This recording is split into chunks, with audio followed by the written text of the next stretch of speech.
네, 반갑습니다. 진심주식입니다. 네. 어제는 삼성전자랑 SK하이닉스가 급등을 했죠. 삼성전자 같은 경우는 5%가 상승을 했고요. SK하이닉스는 어땠어요? 네. 뭐 정규장에서는 뭐 1.8%밖에 오르지 않았지만 시외에서 2.5% 정도가 상승을 했습니다. 굉장히 많은 폭이 상승을 한 거죠. 지금 이 흐름으로 봤을 때는 이미 삼성전자 같은 경우는 전고점을 뚫어줬고, 그렇죠? 하이닉스도 정고점을 향해 가고 있기 때문에 다시 한번 이때처럼 또 반도체가 또 크게 가주는 그런 시장이 될 수 있지 않을까라는 생각이 들고 있습니다. 반도체가 쉬는 동안 이제 로봇이나 바이오나 또 스페이스X 이런 쪽이 많이 갔었단 말이에요. 근데 다시 또 반도체가 힘을 받는 또 시장이 오는지 한번 지켜봐야 될 것 같고요.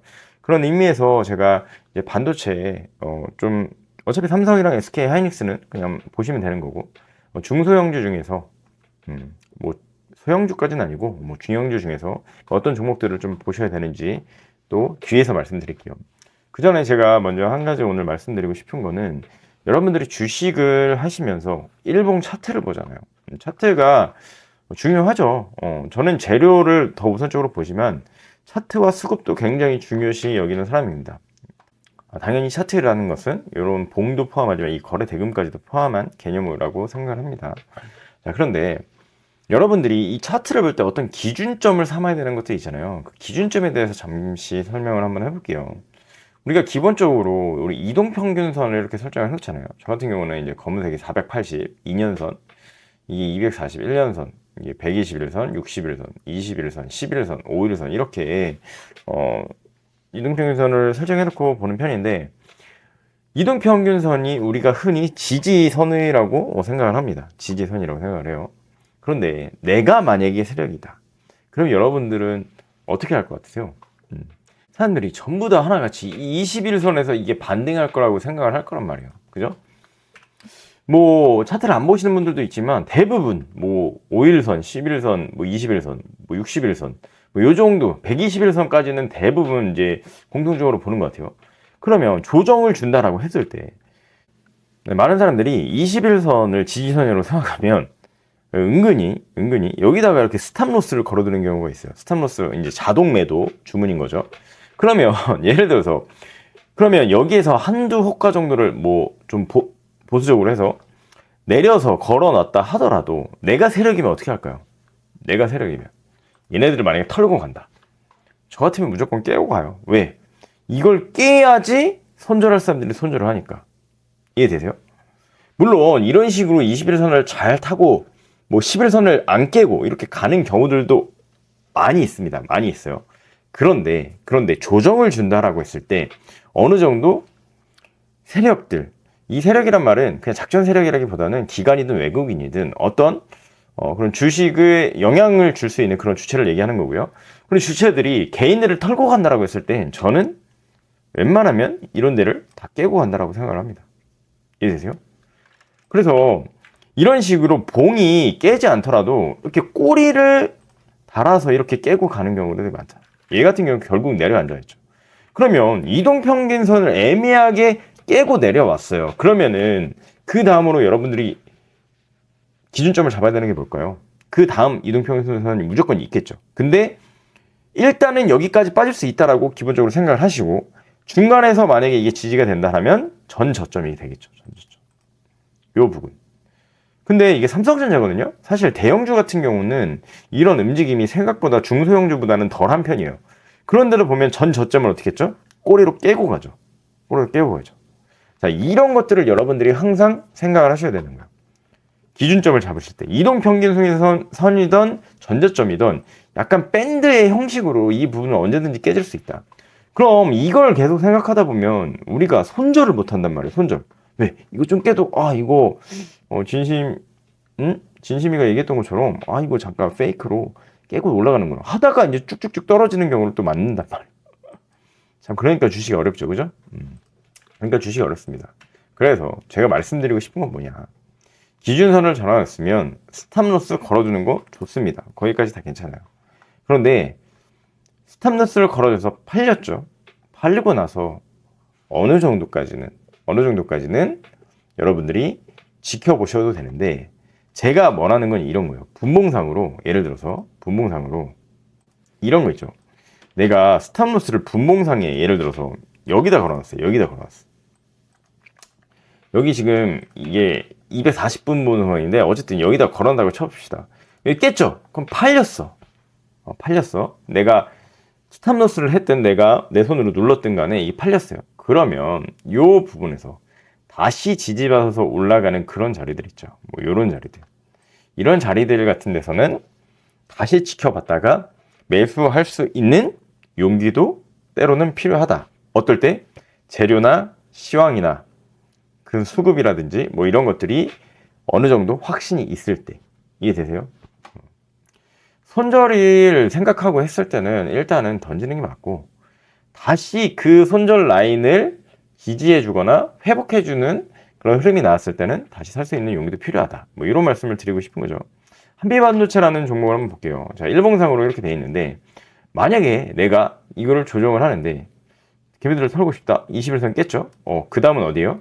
그 다음 61선까지 내려왔죠. 그러면 여기서 지지 받는구나 라고 했던 개미들이 있을 텐데 결국엔 또 깨져. 또 깨져. 그랬을 때 기준선 어디다? 전 저점이 되는 경우들이 많다. 이런 느낌으로 일단 다음 기준선을 잡으실 때 내가 기준으로 봤던 이동평선이 깨지면 여기까지 내려갈 수도 있으니까 어떻게 해야 돼요? 일단은 손절하는 게 맞죠. 이해되시죠? 하고 그 다음도 깼어. 만약에 근데 이동평균선이 아닌 다른 기준점을 잡고 싶다? 그럼 당연히 전 저점이 되겠죠. 그죠? 그런데 예를 들어서 분봉상으로 이거 보세요. 자, 여기 지금 이거 120분 선이거든요. 요거 지금 라인으로 손절선 잡았어요. 깼죠? 손절 됐겠죠? 올라갔네. 다시 올라탔네. 뭐 이런 부분에서는 다시 살 수도 있는 용기도 필요하다라는 거죠. 어떻게 받아들일지는 모르겠네요. 자, 여기 보세요. 여기 전저점이죠? 전저점. 어때요? 털고 갈 때 내가 세력이라면 여기를 일부러라도 깬다. 내가 무조건 깨면 손절이고 뒤를 돌아보지 않는 것과 내가 세력이라면 여기를 깨고 털 수도 있다라고 생각하고 그 주식을 바라보는 것은 관점이 다른 거예요. 무슨 말인지 아시겠죠?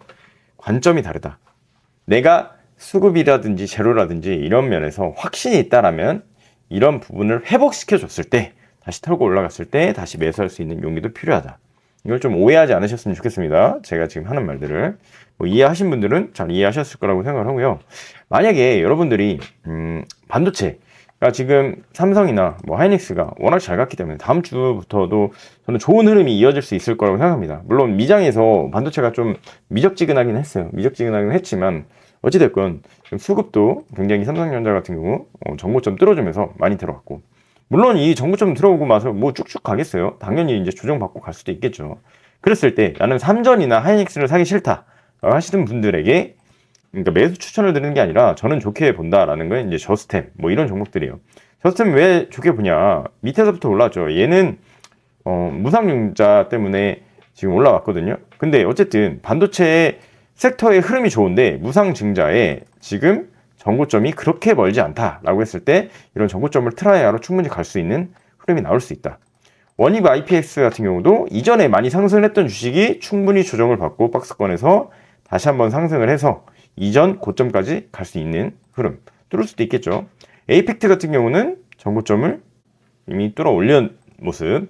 코리아 서킷 같은 경우도 어때요? 정고점 뚫기 직전이죠. 그러니까 이런 종목 위주로 보시라는 겁니다. 이왕 보실 거면. 반도체 종목들 중소형들 너무 많잖아요. 너무 많은데 볼 거면 이런 종목들 위주로 보시는 게 좋다. 제주 반도체 같은 경우도 보시면 앞에 차트 이렇게 돼 있죠. 이렇게 돼 있죠. 앞에 산이 있긴 하지만 이 앞에 있는 거는 이거 KRX로 보시는 것도 아시죠? KRX로 보시면 이 정도에 있는데 이 정도까지는 트라이하러 갈 수 있겠구나. 힘을 봤을 때 정고점이 그렇게 멀진 않아요. 30%까지는 아니더라도 한 20% 이내에 있다? 그러면 좀 괜찮게 볼 수 있다라고 봅니다. 저는 YC 같은 경우도 정고점이 그렇게 멀진 않죠. 17%니까 장대 양봉으로 뚫어줄 수도 있는 그 정도의 정고점. 여기 물론 앞에 매물대가 있으니까 이런 것들도 참고를 하셔야겠지만 어쨌든 볼 수 있으면 될 수 있으면 신고가, 첫 번째 신고가, 매물대가 앞에 적거나 또는 가까운 거 이런 거 위주로 보셨으면 좋겠다. 그리고 이전에 상승 탄력이 좋았던 종목들이 오히려 다시 갈 때 더 잘 가는 경향들이 있으니까 그런 종목들 위주로 보시라고 말씀을 드리고 싶습니다. 물론 반도체만 보지 않습니다. 저는 이전에 말씀드렸던 그런 종목들 있죠. 뭐 로봇이라든지 바이오라든지 뭐 원전도 아직 살아있다고 보고요. 스페이스X는 상장 날까지 너무 많이 남았어요. 지금 뭐 언론 얘기로는 앨런 머스크의 생일이 6월 28일이죠. 6월 28일쯤 뭐 상장을 할 수 있다. 뭐 생일 기념으로 뭐 그런 얘기가 나오는데 이렇게 더 올라갈 수는 있어요. 지금 시점에서. 근데 지금 약간 고점이잖아요. 그러면 분명히 이렇게 빠질 겁니다. 그래서 한 달, 두 달 정도 다시 조정받고 매집하고 다시 이렇게 전고점 뚫고 올라가는 약간 이런 흐름이 나타날 수 있다는 걸 염두에 두고 스페이스X 관련주들은 보셔야 돼요. 이해되시죠? 지금 위치는 어디다? 요 정도 된다. 요 정도. 여기서 좀 더 가더라도 이제 조정을 크게 한번 받고 다시 한번 매집하고 전고점 뚫어주는 이런 모습으로 길게 갈 수 있다라는 걸 꼭 기억을 해줬으면 좋겠습니다. 오늘은 여기까지 말씀드리고요. 제가 뭐 관심 종목으로 말씀드리고 이렇게 했던 종목들 뭐 여전히 유효합니다. 유효한데 항상 제가 말씀드린 종목들이 무조건 100% 간다? 당연히 없죠. 여러분들 잘 한번 판단하시고 또 제가 말씀드린 이런 관점들을 잘 적용하신다면 충분히 매수하는 데 큰 도움이 되실 거라고 생각합니다. 네, 주말 잘 보내시고요. 월요일부터는 또 블로그에서 뵙겠습니다. 감사합니다.